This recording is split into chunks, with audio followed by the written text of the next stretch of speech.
G'day viewers of Public Access. My name is Dave McWilliams. I'm the host of the show today, and we're going to talk about the history of the United States, what's going on throughout the world. And I have a very good guest here. His name is Admiral Warren Hamm, and he's a town resident. He's been in the town for many, many years, and I'll have him give an introduction, some of his background, and some of the ships that he served on. So thank you very much for coming on. Well, it's a pleasure to be here. And yes, we've been back here 23 years. I spent 41 and a half years in the Navy, most of the time at sea. I had 4 individual ship commands, and then as an admiral I had several commands that had numerous ships. And one unique experience I had, I was a senior member of the Armistice Commission, which dealt with the North Koreans for 2 years. So that opened a lot of insights to me. So what year did you actually decide that you wanted to do what you did for so many years, as far as in the Navy? Well, during my years in high school, it was during World War II, and everything in high school and the town was geared to World War II. So I was wanting to go into the service, the Navy. And once when I was a junior, I came home and told my father I thought I should leave high school and join the Navy. And he said that was the funniest thing he'd ever heard, get back there and finish high school. So I'm glad he did that, because probably I'd have never been admiral. So I've always wanted to, and if I had to do it again, I'd do my career exactly the same tomorrow. And could you talk about, name us some of the ships that you were in charge of? Yeah, my first command was the destroyer escort, the Hartle. Second ship was a missile destroyer, the Richard E. Byrd. The third ship was a destroyer tender, big thing, the Puget Sound. And the last ship I specifically had command of was a missile cruiser, the Dale. And then I said, I had one job, I had all the amphibious ships in the Atlantic Fleet, which had 4 helicopter carriers and a total of 32 ships. And then I had the military sea lift command, which encompassed all the service type ships, experimental ships, and that was 163 ships. Huh.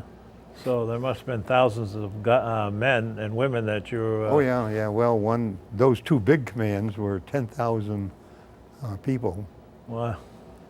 One we had a budget of $2 billion, so that was pretty good. $2 billion, yeah.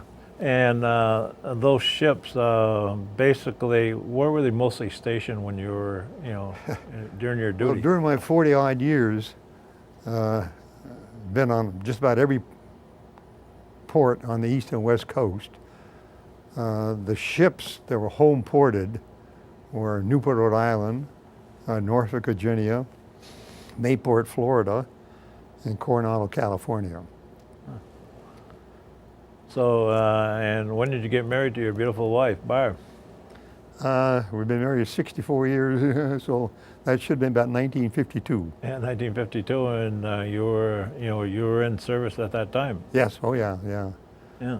You have to have a very special wife to be successful in the Navy. Yeah. Because you are gone all the time. Nothing ever happens when you're home. As soon as you clear the sea buoy, all hell breaks loose. So how long at different times were you away from your family during the time? Well, the normal deployment, which was numerous times, was 8 to 9 months. 8 to 9 months. And then I had 11-month deployment once, and then the tour over in Vietnam was a year. So, I mean, they're fairly big periods. Well, out of my married life, I was gone 15 years at that time. 15 years. That's a long time. Yeah, and it's nice to hear that stuff, because it gives the people an outlook of where you served, how many ships you were on, how many men you were and women were you in charge of, and where you were stationed. Well, I think the neat thing about, when I talk specifically about the Navy, is you get ahead there on your own merits. It has nothing to do with who you know or if you can pull strings. It doesn't work that way. The selection boards are so designed that you get promoted on your own merit and performance. And I think that's so good. Yeah. And that's good for young people to know that. Yeah, because in my opinion, it's only my opinion, I think they should never done away with the draft. Oh, no, no. I think everybody should serve either One in or the 2 years. military Yeah. or in the Peace Corps. Yeah, Get out and see what goes on in the world. Get out and and understand how to get along with people. that's right. I was over in Bonaire, and that's one of the Dutch countries. And over there, if a kid drops out of school, he automatically has to go in the armed forces for a year. That's good. And something, I think we should do that here. We have the draft back again, and because I think the generation growing up needs some way to understand that in order to do a good job and be respected in life, you have to learn the proper and in a way, and the armed forces would be a good way. Well, that's one thing about the Navy. And as I said, most of my time was on ships where you really knew the crew. And you could get people that fought the system. But when they got aboard, if they could clearly understand, these are the rules, they're going to be followed. If you don't follow them, you're going to get whacked. And it's going to be the same today, tomorrow, and a year from now. For anybody. People respond to that. Yeah. And they blossom. And they do a phenomenal job. I hate to say it, did you ever have a brig on one of those ships? Yes, oh yeah, that's a big Yeah. deterrent. Yeah. The brigs are, well, I had the brig I was XO of a cruiser, and we had a 50-man Marine detachment. They ran the brig. And people never went back to the brig twice. But you had to follow that very closely to make sure that everything was done properly. Yeah. I mean, some people can argue about this, but I've had 41 years experience. And there's a certain amount of fear in successful leadership. Because good people, don't like to see malcontents get away with things. They like to know that if that guy screws up or tries to cut a corner, he'll be brought up short. And the whole ship is better off for that philosophy. Yeah, yeah. Especially what's on that one of the main ships that you served on? How many men were on that ship? Well, the most number, the destroyer tender was 1,000, Yeah, and the missile cruiser was 500, yeah. and the destroyer was 365. The destroyer escort was 165. So you need to have rules and regulations, and if you don't have them, it's chaos. Oh, that's right. Yeah, As they say, things go so much better because people know what to expect. yeah. And they spend their time doing their job instead of trying to cut corners. Yeah, I worked with a guy that was on a Navy ship, Tim Hartle. Oh yeah, I know And- him. Yeah, and he just passed away Yeah. after 3 months being retired from the city. Yeah. And he talked with me when he was working with me about his experience, and he really enjoyed it. Yeah, Tim and I, we had a lot of talks. Yeah, He was a nuclear engineer, yeah, nuclear machinist mate aboard a carrier. yeah. He was sort of the elite. The elite. You didn't have to worry about people like him cutting corners. I wouldn't think so. Let's get into veterans. Do you think we're doing enough for our veterans? That served in all the armed forces. Taking care of them and stuff like that. I think so. You got to understand that the VA system, the hospitals, were implemented to take care of war wounded. Because during the war, the people come back to states, and it's much better to have that wounded vet in an area near to where he was born and brought up. Yeah. And so they established the veterans hospitals. Well, obviously, there's wars, yes, going on all the time, but they're not that crowded with war veterans. So they open it up to people who have service-connected disabilities and service-related injuries, and if they still have room, they'll take other veterans who have served honorably. And there's 8 categories for the veterans hospitals, 1 through 8, and the first couple are war wounded, and then say 3 and 4 are service-connected injuries, and then it goes lessers. Now, in my example, my category with the veterans is 7. And so you're way down the pecking order. So just because somebody has served a couple of years in the military, hell, I served 40. Unless it's service-connected, I'm not sure it's the U.S. responsibility to take care of something you got after you got out.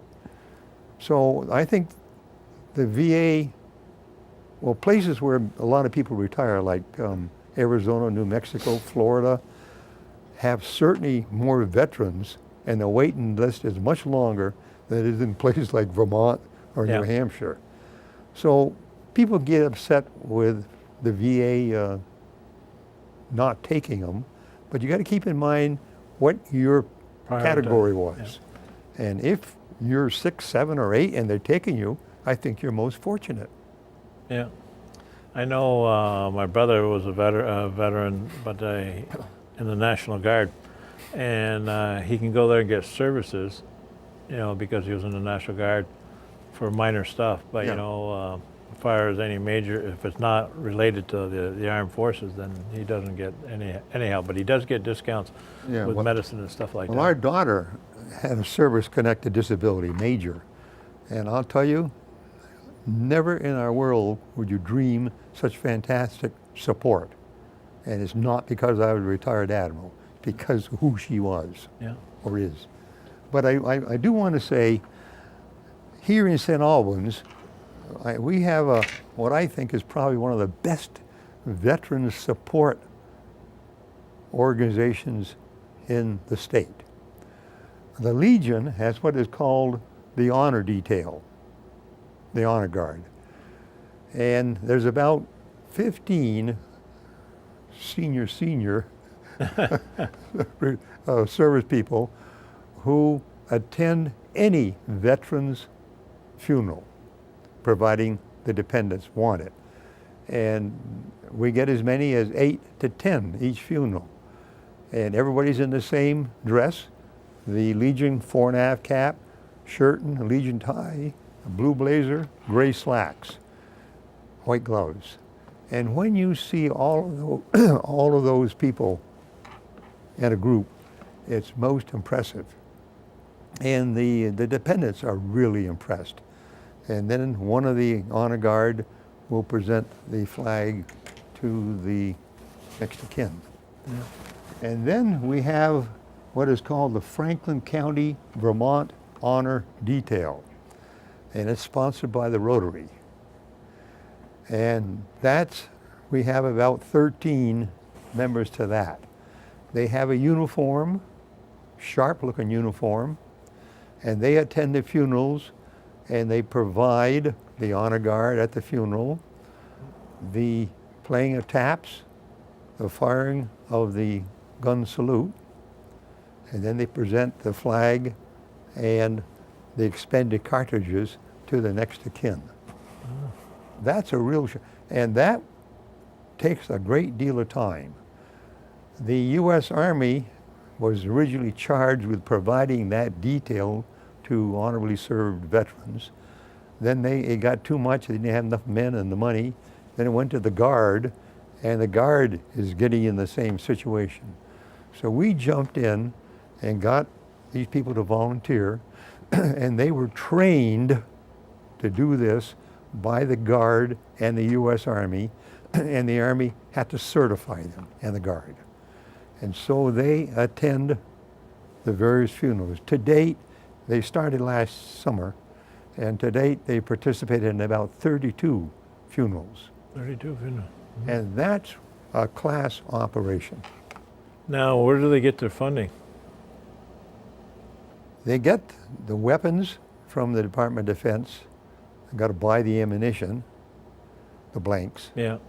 And as I said, the Rotary sponsored them, so they provided the initial investment of $7,000 and $1,000 each year for 2 years to buy the uniforms and things like that. Yeah. And of course, they take donations from the families, or appreciate it. Yeah. And then along that same theme, the same group of people who think so strongly about veteran support, or veterans themselves, said when the hospital up here was during the big drive for the renovation, not only is it bricks and mortar, but they're increasing their professional capability, building areas so doctors from Burlington can have clinics up here each week, and so people don't have to drive to Burlington. And also they're making all the rooms single occupancy instead of dual. And that's psychologically great. So to me, that's really important, because as we all get older, I don't care who you are, you might be visiting that hospital sometime. Yeah, very And much. if they have something there where that precludes the guy or the person having to go to Burlington and it saves his life, hey, that's pretty significant. It is when we get the qualified doctors here, you know, and we provide them the space. So we all got together, the Sheldon and the St. Albans Legion, the St. Albans VFW, the St. Albans Marine Corps League, the St. Albans Vietnam Veterans, and the Elks, and said, hey, it'd be neat, because we've already served this country, we'd still like people to know we continue to serve. That's important. Yeah. So talked about it, discussed it, and everybody voted that they donate $50,000 or commit $50,000 over 5 years to the betterment of the hospital. But we said, hey, we'd like to do something other than just putting the money in the pot and where does it go? Yeah. We'd like to do something specifically to associate with the veterans. So we came up in conjunction with the hospital of the Veterans Valet Service. And what this entails, to start out with, we're going to start this thing on 5 April. We have an elongated golf cart, 6 passengers, enclosed, heat and air conditioning. And that will operate from the front of the hospital.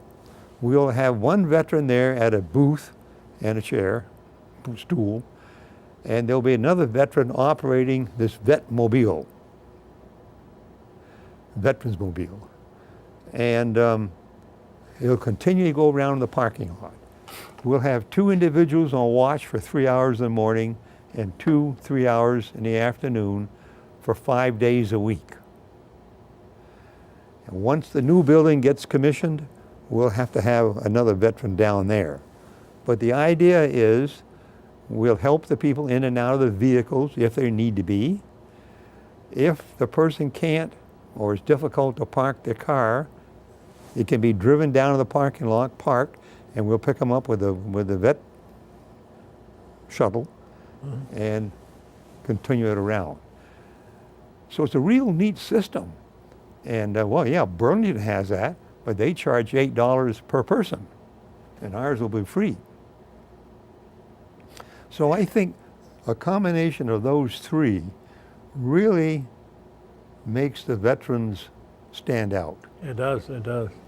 Because, you know, back, I don't know, 2 or 3 years ago, there was a lot about the hospitals not being clean and stuff like that.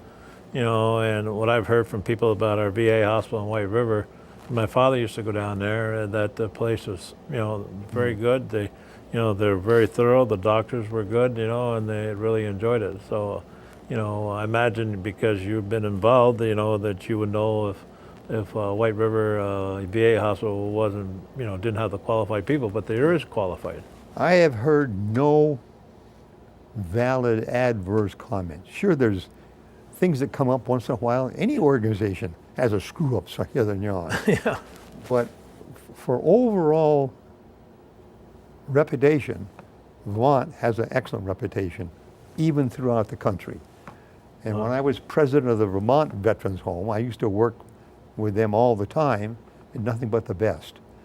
And I know people that go down there, and as I said, our daughter goes there. My God, you couldn't pay for better service.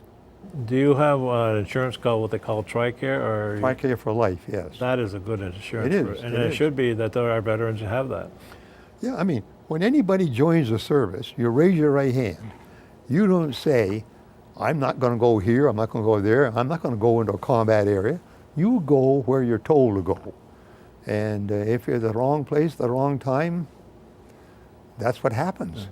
So, and then, like I told you, I was gone 15 years. I mean, I'm not complaining. That's part of what you signed on for. But that's all tough. And you should get maybe a little compensation. Oh, I agree. Yeah. So, but you also get, if you want to go to college after you get out of the Yes. forces, our U.S. government pays for it. So, I mean, things are becoming so expensive. I'm sure things are going to change. But the people who are serving today got to understand that if things do change, they'll be grandfathered. Yep. And nobody's going to cut the legs out of somebody that's served. yeah. So let's talk about China, and they're building up their little islands in their territorial area. What do you think of that? It's been in the paper and on the news and all that stuff. Well, China, in my book, is a real potential problem for several reasons. Now, here again, I'm talking about a career Navy veteran. Yep. I mean, you look at their ships, they're nice looking. In fact, they look like our ships. The technologies, and unfortunately, they steal most of this stuff. And you read about it in the paper, how somebody sends all the plans of this fire control system or that over there. And so that bothers the hell out of me. China has now got an aircraft carrier. It was purchased from the Ukraine, and they finally got the thing operational. It's not like our carrier. It has a ramp that they take off in the front. But they have it. They got many problems. I mean, people may steal from us, but they don't, or they can't steal our gung-ho sailors. Yeah. Who can do anything and do it well. And so they may have the carrier fiddling around with it. They'll eventually may get to some kind of proficiency, but we have this over every other country. Now China, as you read in the papers, is building these islands. But they come out with these dramatic statements like the South China Sea, that's a huge area. That's all us, all belongs to China. It doesn't. It's international waters. International law says every country, it's their country 12 miles out at low water. And anything inside the 12 miles is their territorial sea.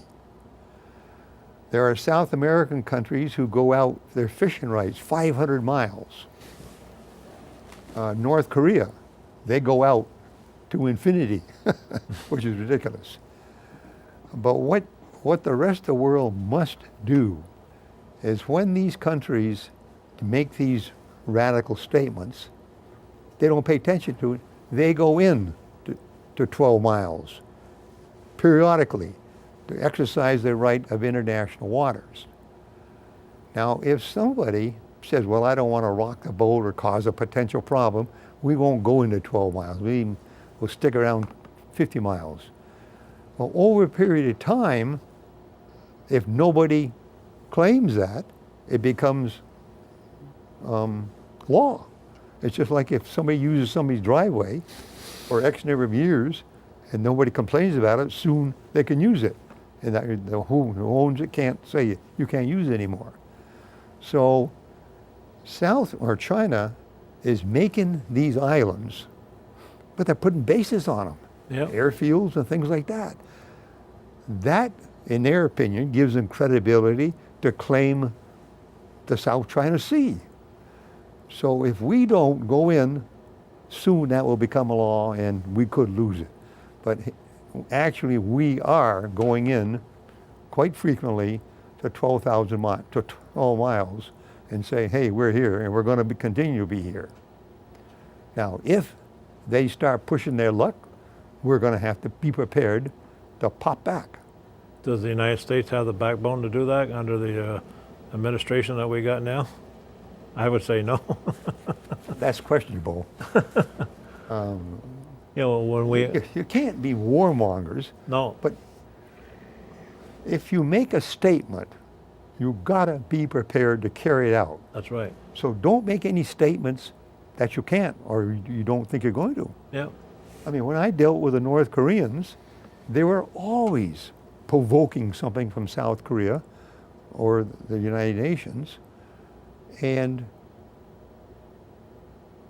if they did it and you said, okay, if you do it again, they're going to get killed. And you better be prepared. So they do it again, and you'd blow them away. They'd get all excited. I told them last time, you know, on 16 June, I told you that if you did it again, this, and this was going to happen. You did it, and it happened. yeah, Don't be surprised next time. So they knocked that stuff off. And it's the same way with that. If they continued, or if they came out and say you got to 13 miles and they fired a shot across your bow, you better be prepared to fire back and have that all planned out. And don't stand around there wringing your hands. yeah, I don't know, but X number of years ago, the North Koreans captured an intelligence gathering ship of ours, the Pueblo. And that's a whole story about the incompetency of the ship. But the North Koreans came out, they started harassing the ship, and their Pueblo did nothing. In fact, they went alongside the ship. The Pueblo did nothing. And we intercepted a signal from the North Korean ship back to their headquarters. Hey, we're alongside. Nobody's doing anything. What do you want us to do? I said, go aboard. That's what they did. We didn't do a thing. Now, I mean, if we stand there with a dumb look on our face, we're going to get over it. But I'm convinced I know enough American sailors that, hell, if I was the captain, I said, grab the butcher knives, our guys would have grabbed the butcher knives and taken off after them. yeah, You have to respond, just like not a month or so, 2 months ago, the aircraft made some passes on our aircraft on a ship. Well, we have to be prepared for those things. And how do you know they aren't going to shoot you when they come flipping in? And the rules should be such that if you do this, this is what's going to happen. They do it, that's what happens. yeah. Because you know, imagine with the radar technology we got today, once you know, a foreign China or Russia flies across the bow of our ships, they're automatically locked on. Well, several times during the Cold War, when I had my cruiser, we were rowing to Med, and I really thought, this was it. This was it. But the Cold War, our standard operating procedure was, you know, an aircraft will come in. You'll pick it up on what you call the air search radar. That's a long-range radar. You pick things up 60, 100 miles out, and you track it in. As that contact gets closer to your ship, you then pick it up with the fine radar, the fire control radar. Now that gives you a solution to either fire guns or shoot missiles. And so the procedure was, they'd come in and we'd transfer the contact to our fire control radar, and you'd begin to track him with your fine control radar. All you had to do is if somebody said, open fire, press a button, and away the missile will go. The Russians, the Soviets, did the very same thing. We picked them up with our radar. I mean, they pick us up, and then they transfer to their fire. So with your electronic countermeasures equipment, you knew that they had a fire control solution on you, and they knew you had one on them. So it was guts ball. Yeah, And, you know, when you do this for days on end, people get tired, and it's Stress. yes, and it's tough. Yeah. And you really have to control yourself, because sometimes you get irritated because the Soviets would come in and do things. Yeah. And so finally got some. I told my people, I said, drop the fire control radar. This is ridiculous. Something's going to happen. And the Soviets did the same thing. But so I mean, this guts ball. The rules have got to be laid out. On both sides. That's right. You don't make close passes like the Soviets did to some of our ships Yeah. without a potential problem. That's right. Yeah. Now with North Korea, do you think there will ever be any changes over there?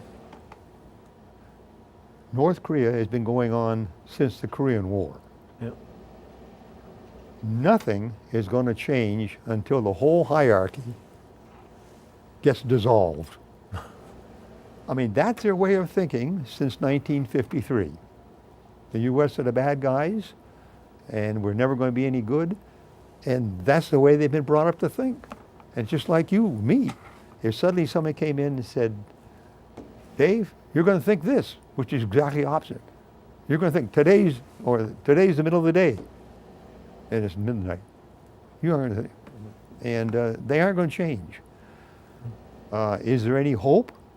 Not unless the current thinking gets dissolved. How does that get dissolved? Yeah. Well, yeah, you've been very interesting on some of the issues that are affecting the United States, and it's quite interesting about your knowledge that that people can hear with your experience, as being an admiral, and to find out some of the things that you feel what is good and what is bad. Do countries have a tendency of irritating other countries, like Oh yes, they go out of their way. Yeah.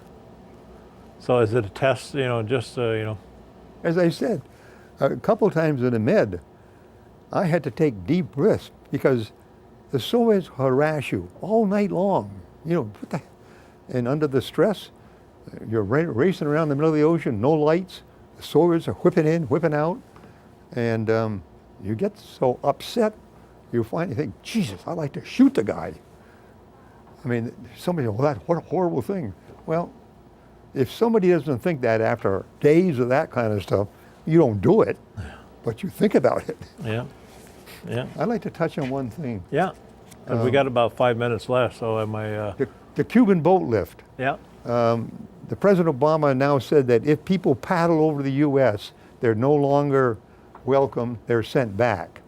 When Castro was down there, they had the boat lifts. I went down there with a whole amphibious group, and we helped 65,000 across. That was because they had the problem down in Cuba. Now that we got relations there, there's no need to have these people paddling over on rafts across the 90 miles. If they get caught in the Gulf Stream, they end 8 miles an hour way up and probably drown. But I just want to say it's not a heartless decision. I support Obama for doing that. Knock it off and work it out government to government. Yeah. But to see some of those people we picked up, the boat sank and the sharks ate everybody except this one little girl. Her family were all eaten by sharks. We picked her up, and Yeah. Well, I think the communications, with Cuba is good for, the Cuban government, but also for a lot of the Cuban people that live in Florida that, Oh yeah, Cubans are good people. We enjoy it. We went down there in Liberty many times before Castro. Yeah. And heck, that was good. The black rum was bad news, but Yeah. So is there anything else you'd like to talk about? We're bound down to about 3 minutes. Or do you want to have another show and we can pick up on some other subjects? yeah, we can pick up some other subjects. So The North Korea thing, I'm convinced the only people that can solve that is the United Nations. Get in there and say, we're going to sit here and we're going to see what we can come up with. And the China, that's going to be guts ball for the near future. Yeah. Well, I want to thank you very much, Admiral Warren Hamm, for your insight on our country and our world, and I hope I'll have you back probably next month, and we'll talk about some other subject, that you know, the people need to know about what's going on in the United States and our world. So Well, it's thank a you. good world. There are more good guys than bad guys. And That's right. Yeah. so, I want to thank you very much. okay, Dave. The viewers of Public Access, I hope you enjoyed it. And Warren Hamm, you know, has been nice enough to come in and spend some time. So we want to thank you. We hope you enjoy the inside of the United States and the world around us. So I say this to everybody: enjoy life and be good to your neighbor.